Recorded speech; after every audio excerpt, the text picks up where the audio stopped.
Carraa guddaadha. Waa'ee isaan xinnoo ishee waa gara sanatti kan gaashuun waa sagalee har'aa sila nu dubbifame irra jaajjee waa dubbadha jechuudha. Mee lakkoofsa 3 duwwaan dubbiseen kadhanna Waaqayyoon.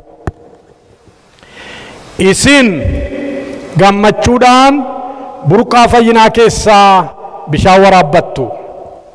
Eenyufaa? Isin gammachuudhaan burqaa fayyinaa keessaa bishaan waraabbattu. Hin kadhan. Abbaa bara baraa gooftaa jiraataa galanni waaqa irratti lafa irratti bara baraan siif haa ta'u. Sagaleen kee jiraataadha. Sagalee isa jiraataa kanarraa nutti dubbadhu. Maqaa gooftaa Yesuusiin ameen. Kiristoos burqaa fayyinaa kan jedhu jalattan macaafni qulqulluun waan mul'atuun isa mul'anne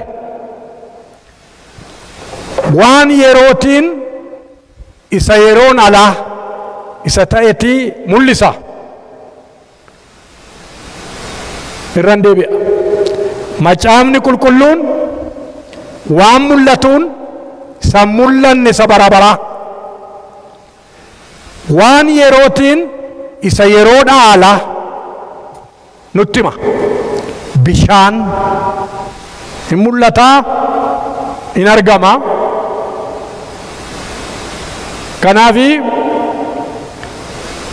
isin burqaa gammachuudhaan burqaa fayyinaa keessaa bishaan waraabbattu jedhe. Mee yaada gammachuudhaan burqaa fayyinaa keessaa maal godhattu? Bishaan waraabbattu jedhe. Maa inni bishaan nuyi waraabbannu kun? Eewu bishaan kun seedhuufi Ermiyaas 2:13 irra jira. Eewu ka ta'e Ermiyaas boqonnaa 2:13 irraa ka'edha. Sabni koo jallina lama hojjeteedhe ana isa burqaa bishaan jireenyaa ta'e dhiisee qodaa bishaan isa urataa bishaan qabachuu hin dandeenye tolfateedhe. Egaa lakkoofsonni jalqabaa masmarri inni jalamaadha. Sabni koo jallina lama hojjete erga jedhe booddee ana isa burqaa bishaan jireenyaa ta'e. Eewu burqaan sun Waaqayyo Waaqa jiraataa. Kanaaf isa mul'atuun isa mul'anne, isa argamuun isa hin argine mul'isa. Macaafni qulqulluun hin jedhe kanaaf. Ana isa burqaa bishaan jireenyaa ta'e dhiise sabni koo jedhe. Burqaan bishaan jireenyaa gammachuudhaan nuyi waraabbannu Waaqayyo Waaqa jiraataadha. Ameen ameen. Inni waraabameen numu, inni budduufameen numu, dhugameen numu. Maaliif bishaanitti of fakkeesse Waaqayyo? Maaliif? Macaafni qulqulluun kakuu moofaa keessattis kakuu haaraa keessattis waa'ee bishaanii fakkeenya bifa tokkoon mul'isa. Maaliif bishaanitti of fakkeesse Waaqayyo? Ana isa burqaa bishaan jireenyaa ta'e dhiisee sabni koo jedhe. Maaliif kanatti of fakkeesse? Why did he identify himself with water? Why? Kana hubachuudhaaf tajaajila bishaan ilaalla. Tokkoffaa tajaajila isaa. Bishaan in qulleessa. Seera ba'uu 17 amma 21tti seera ba'uu 17 amma 21tti akka jedha. Itti fufee Waaqayyo Museedhaan waciitii dhiqannaa sibiila boorrajjiirraa jaliitii isaas sibiila boorrajjiirraa tolchi dunkaanatti wal ga'anii fi iddoo aarsaa gidduu dhaabi, bishaan itti naqi, Arooniif ilmaansaa bishaanicha harka isaaniitiif miilla isaanii dhiqatan. Yeroo dunkaana walga'ii lixan, yeroo hojii lubummaa isaanii hojjechuudhaaf aarsaa Waaqayyoo dhiyeessanis ibiddaan gubamuuf iddoo aarsaatti dhiyaatan akkan duunetti bishaanichaan dhiqatan. Akka maaliin taanet? Mee hundumti keessan akka maaliin taanet?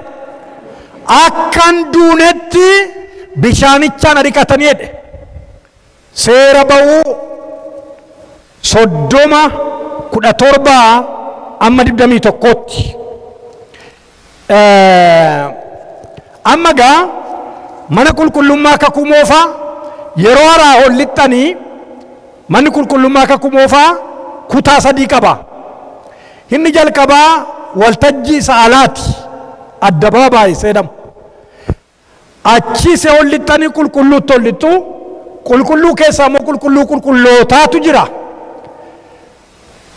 Amma gaa yeroodhuma alaa ol dhufanii iddoo aarsaadhaaf mana qulqullummaa gidduu kan jiru bishaan waciititti naqanii achaa kaa'amuu jedhe Waaqayyo.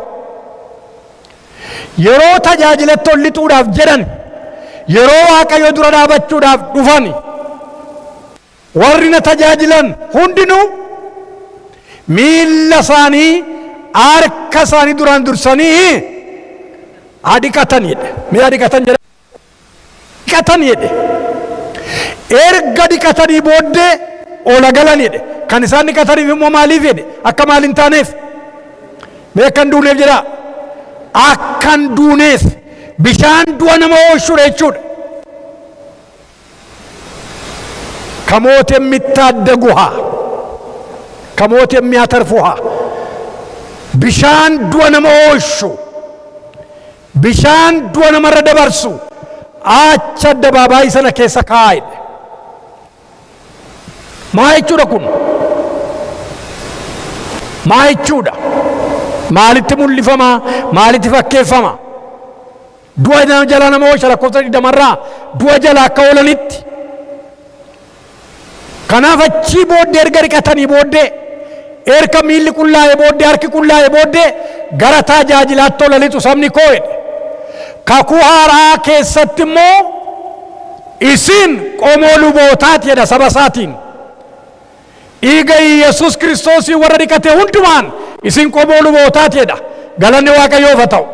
Kanaaf hunduma keenya we all are entitled to serve the Almighty God. We are given that chance. Hallelujah. No boundaries. Saalaan garaagarummaan hin jiru. Taayitaadhaan garaagarummaan hin jiru. Guddinaaf xinneenyaan garaagarummaan hin jiru. Hundinuu dhiiga Yesuusii warri qullaa'an hundinuu luboota kakuu haaraati. Maqaan Waaqayyoo haa ulfaatu. Kanaaf maal inni bishaan irra jiru kun kakuu moofaa keessatti? Wanti kakuu moofaa hundinuu shaadoodha. Sagalee Waaqayyoo gaaggidduudha. Wanti kakuu moofaa hundinuu sheed kakuu moofaa keessa kan jiru hundinuu gaaggidduudha. Kakuu haaraa keessatti garuu qaama sanatu mul'ate. Kakuu moofaa keessatti gaaggidduu agarra ture. Amma gaaggidduu akka dabarsee Waaqayyo qaama mul'ise. Qaamichi Yesuus Kiristoos ilma Waaqayyooti. Qolaasaayis 2:6 gaaggidduu ture. Amma garuu qaamni mul'ateera. Qaamichi ilma Waaqayyoo Yesuusi. Ameen ameen.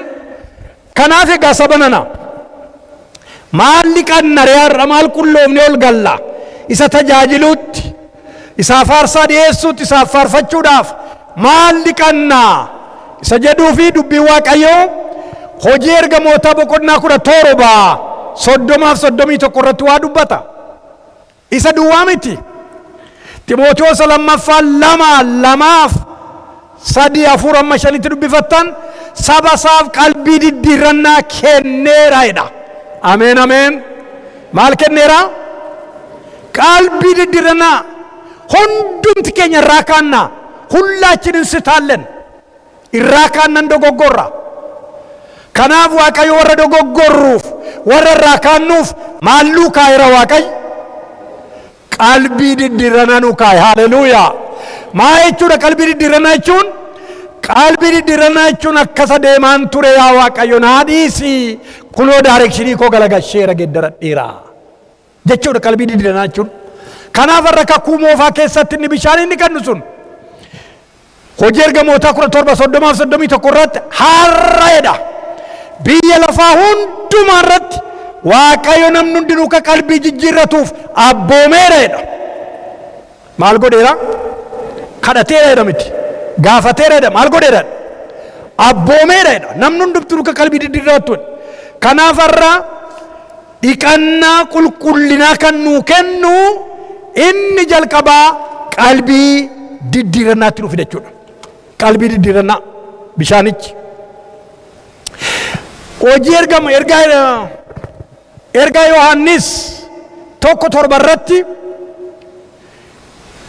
akkuma inni fakkeessa jiraatu walii keenya ni sana keessa jiraanne tokkoon keenya wal qunnamtii qaamna ergee booddee dhiigni ilma isaa Yesuus Kiristoos cubbuu hundumaatti nu qulleesseedha ameen maallu godha dhiigni Yesuus Kiristoos cubbuu hundumaatti mee cubbuu hundumaadha namoota baay'ee ceephoo sammuutiin waldaadhaa gadi baasa seetan guilty conscious sadeen gadda qalbiitti diddiirratan har'as fidee kakaasa isa torban lamaan darbe qalbiitti diddiirratan har'as fidee kakaasa sajjii lamaan darbe qalbiitti diddiirratan har'as fidee kakaasa guilty conscious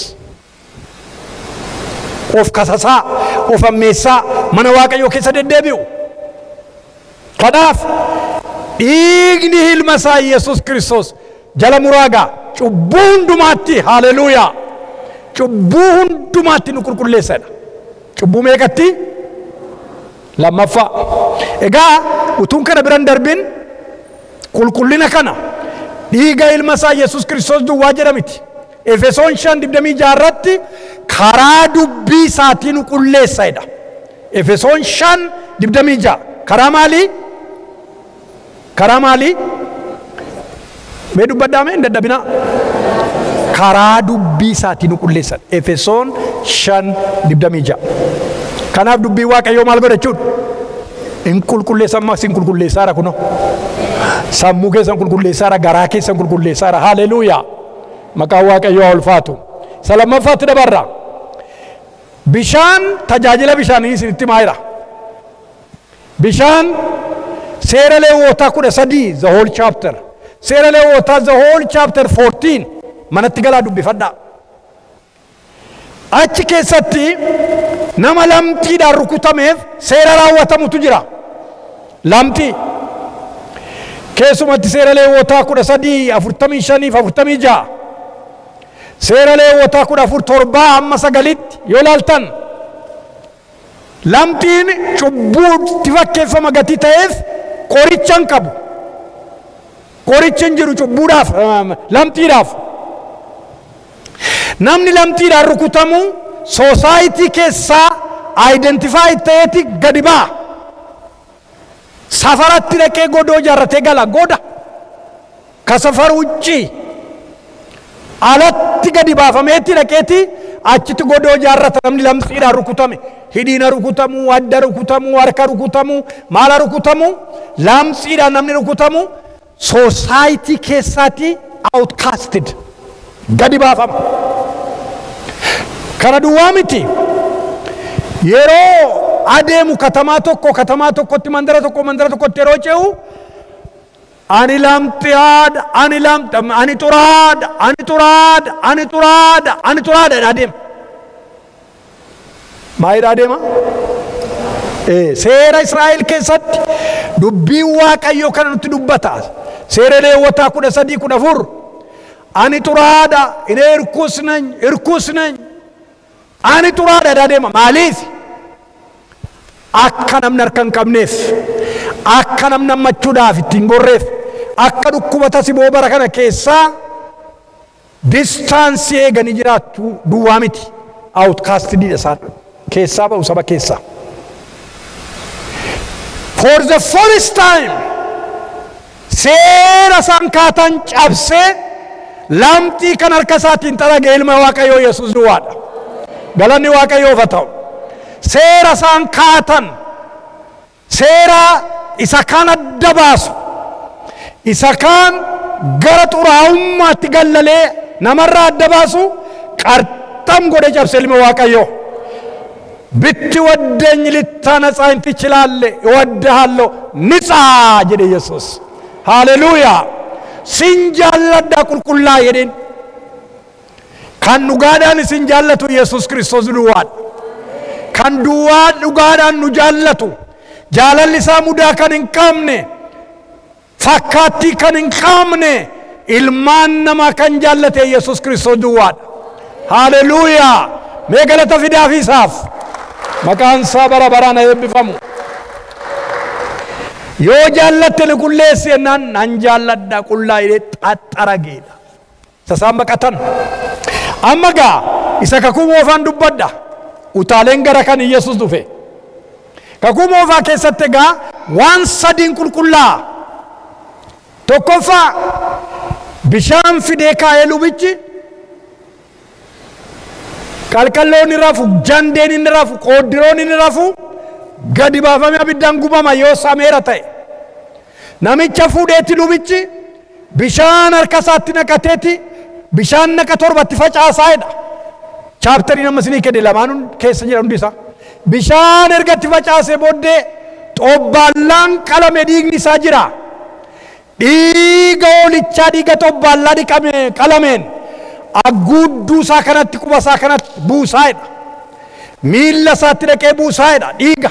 Adda isaatti buusee booddee lammaffaadha kun bishaan itti facaasee dhiigaan agguudduu isaa miilla isaa harka isaa muudee sadaffaatti zayitii gadi itti dhangalaasa'edha.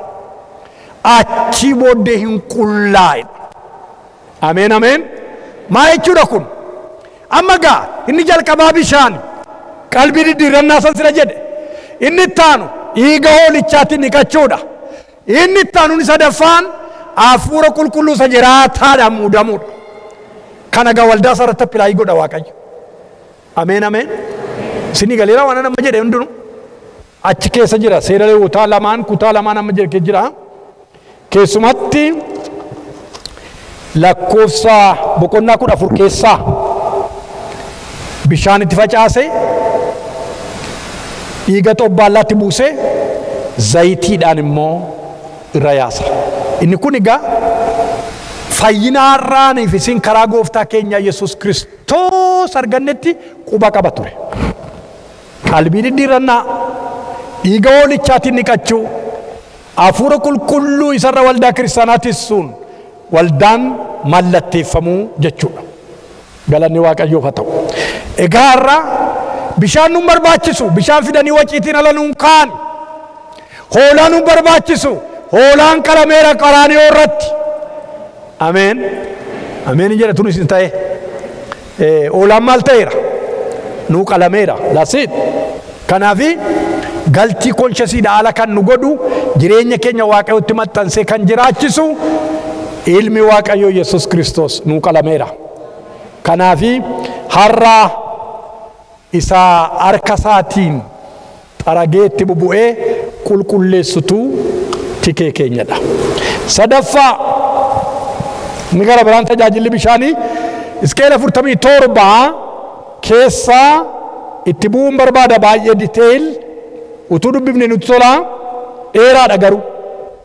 Mee boqonnaa 47 daagimnu dubbifta mee dhaggeeffadhaa. Bishaanicha eessaa yaa'a eessa dhaqaa maal ejjeta mee dhaggeeffadhaa. Hisqeel 47 baafadhaati. Ishee kana xixinnoo dheerataa kana achi fixu ga'eera. Mee dubbisi gaa. Okay.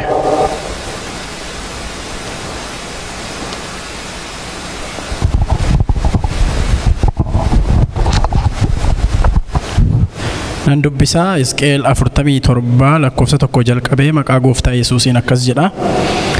Kana booddee namichi gara balbala mana qulqullummaatti deebisee na fide.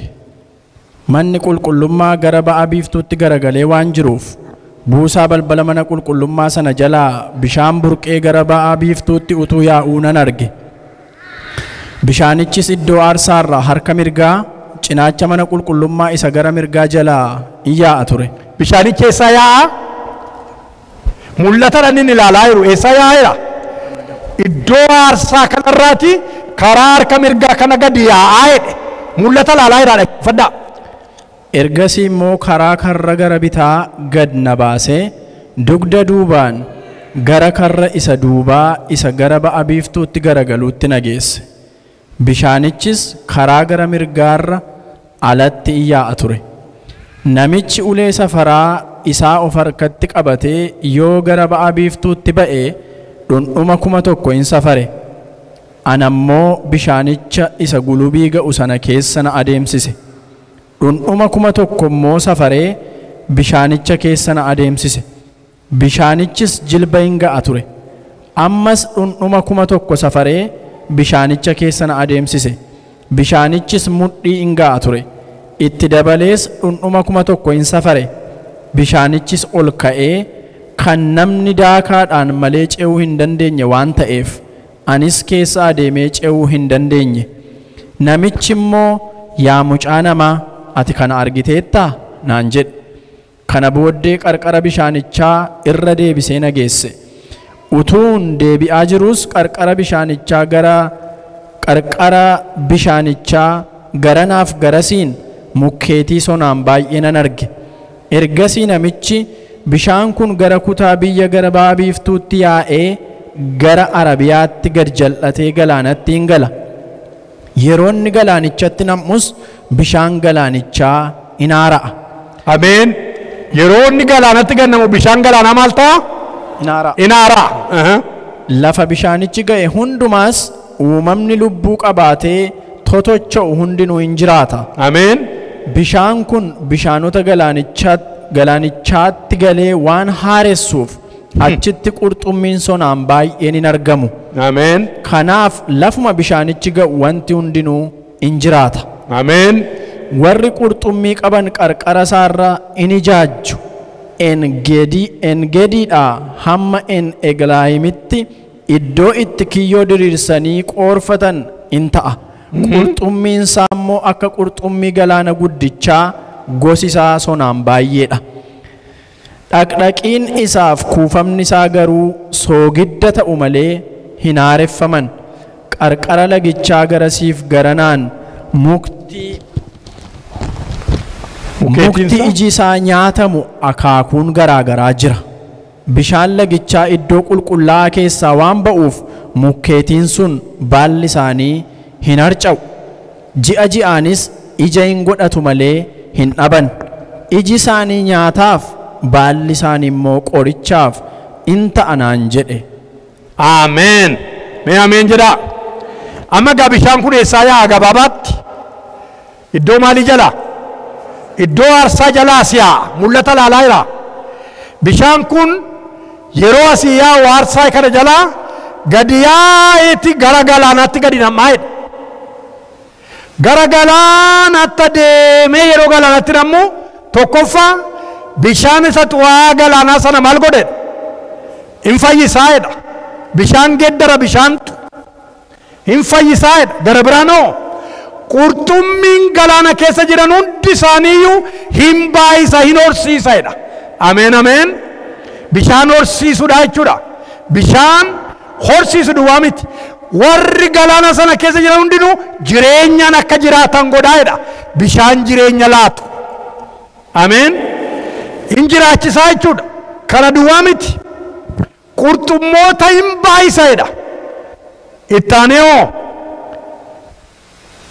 karaa bishaanichi yaa'e hundumaa garasiif garanaan mukeetiin jiran hundinuu giriin ta'anii akka isaan eegaman godhaa. Kana duwwaasutu hin ta'in ijji isaanii bonas gannas kan garaagaraa hin cinne ija akka isaan naqatan godhaa jedha. Ija naqachiisu duwwaa miti. Baalli mukeetii sanaa bishaan jala yaa'ee guddise sun qoricha jedhe. Haleluuyaa. Eewun guddisa gaa bishaan kun. Eenyuun wal horsiisa bishaan kun. Kami bishaan kun. Kam inni jireenya kennu bishaan jireenya kennu kun. Inni yaa'u kun. Inni mana isaa keessaa gadi yaa'u. Ati soorattee gadi baatu kun. Ati dhuddeedhaan namtee mi'eeffattee quuftee gadi baatu. Aarsaa mana Waaqayyooti gadi yaa'u kun isa kamin? Inni Yesuus Kiristoos ilma Waaqayyooti. Maqaan isaa bara baraan eebbifamu. Ameen ameen. Isatu jireenya namaa haaressa. Akka jedhe gooftaan keenya Yesuus Kiristoos waa'ee bishaan kanaa yeroo dubbatu wangeela Yohaannis boqonnaa 7:37 guyyaa ayyaana isa guddaatti sagalee isaa ol fudhatee iyyee jedha. Namni natti amanu mee yoo dubbifamee nu wayya mee dhaggeeffadhaa achi. Wangeela Yohaannis 7:37 mee dubbisime lakkoofsa 2.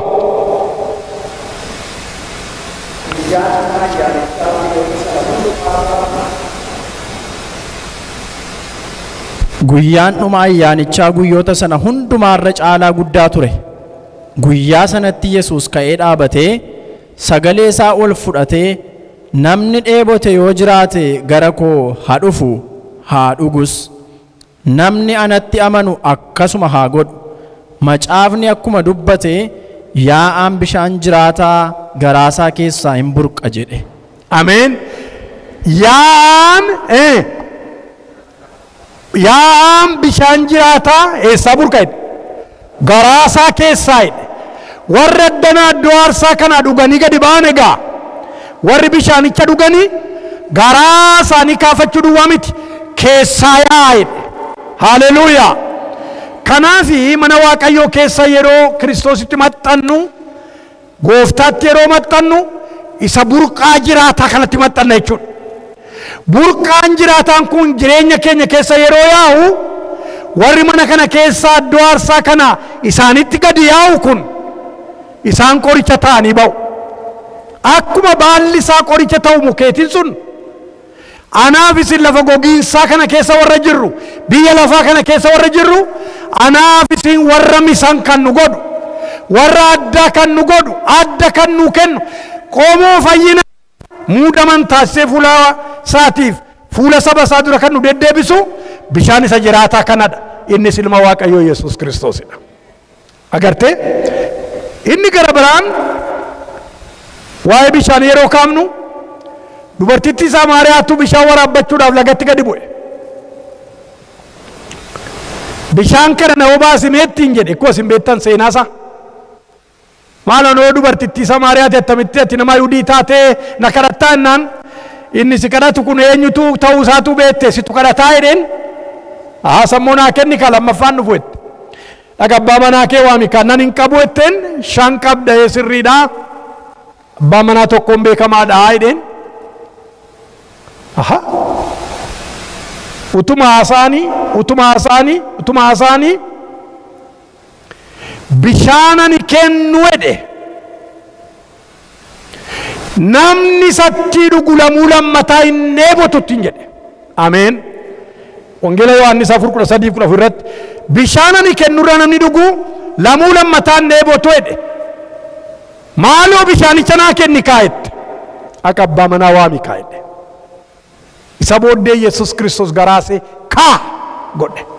Okkoteesee achuma keessee magaalaa Assir jedhamu keessa deemtee kottaa isaa gudii konatti mee kottaa masicha dhagaa jechuudhaan dhugaa ba'uudhaan magaalaadhaa katamaadhaa saba dachaafteedha sagalee Waaqayyo. Ameen ameen. Erga sabni itti dachaanii booddee waa'ee sagalee kee dhuga ba'umsa kee duwwaa miti nu argineerra masichaa quufneerra jedhan namoonneedha. Namni bishaan kanaan tuqame danda'ee afaan hin qabatu. Qorichaaf isa godha Waaqayyo. Aasaan isaa qorichaaf ta'a. Dhuga ba'umsi isaa qorichaaf ta'a. Karaa deemurra karaa bishaanichi darbee hundinuu jedhe bishaan isa xuraaseen fayyisa jedhe. Qurxummoonnis wal horu jedhe. Sababa maali? Sababi burqaa bishaan isa keessa yaa'e sana mukeetiin garasiif garaan jiru hundinuu himbisu ija godhatu jedhe. Ijji isaanii jireenyaaf, baalli isaaniis qorichaaf ta'a jedhe. Kanaaf ilmi Waaqayyoo Waaqa jiraataa inni dhiiga isaa dhangalaase Golgootaa irratti mattaasabiyaa duwwaadhaaf fudhanna miti, yaadannoo duwwaadhaaf fudhanna miti, yaadannoo duwwaa miti. Dhiiga koo kan dhugu foon koos kan nyaatu ani bara dhumaatti du'aan isa kaasaa jedhe. Dhiiga koo kan dhugu foon koo kan nyaatu jireenya bara baraa qabaa jedhe. Foon koo kan dhugu, foon koo kan nyaatu, dhiiga koo kan dhugu du'aa gara jireenyaatti ceedhe Kiristoos. Haleluuyaa! Gaaraantii jireenya keenyaati. Kanaaf har'asee qurbaana kana fudhattanii itti yaadaa. Taa'aati yaadaa. Meditate on it. There is life in it. There is a healing in it. Just think about it. Yaada itti.